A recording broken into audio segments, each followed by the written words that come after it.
Become a voice for the voiceless. Ongoing violence against Ethiopian Orthodox Christians. Recent killings in Oromia. We must bring attention the alarming violence against Ethiopian Orthodox Christians that has escalated in October and November 2025. Reports indicate ongoing persecution, especially in the Oromia region of Ethiopia, where the Ethiopian Orthodox Tewahedo Church, EOTC, has reported dozens of deaths in recent weeks. Specific incidents: East Arsi zone.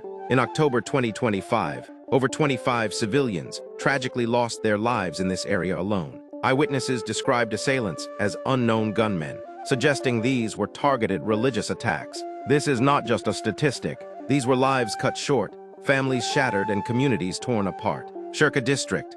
A heartbreaking incident in late October saw 3 individuals killed and 4 abducted in Hela Zibaba Kebel. Just days before, 14 Orthodox followers were violently massacred in Abejma and Murdi localities, including 5 members of the same family. These acts of brutality are more than numbers.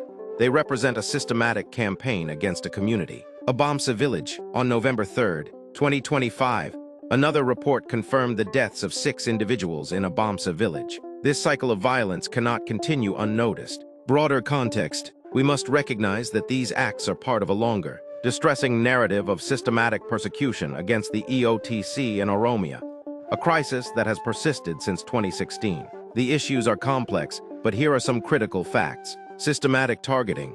Eyewitness accounts indicate that these attacks are not random but, instead, orchestrated by local militias. Victims are often unjustly labeled as outsiders, leading to their brutal treatment. We must stand against this systematic injustice. Government inaction. The EOTC and various human rights organizations have denounced local authorities for their neglect. They accuse the government of failing to investigate these heinous crimes, allowing perpetrators to act with impunity. This indifference cannot go unchallenged. Wider violence. The Catholic Bishops' Conference of Ethiopia has also condemned these acts, noting that attacks have similarly impacted Catholic communities. This highlights a broader security crisis affecting numerous groups and demands our collective action. Our call to action: as members of a compassionate and empathetic society, we must become voices for the voiceless. Human rights organizations and church bodies urgently call for independent investigations. We need transparent investigations that hold accountable those responsible for these atrocities. Government protection. All citizens, regardless of their faith or ethnicity, deserve protection.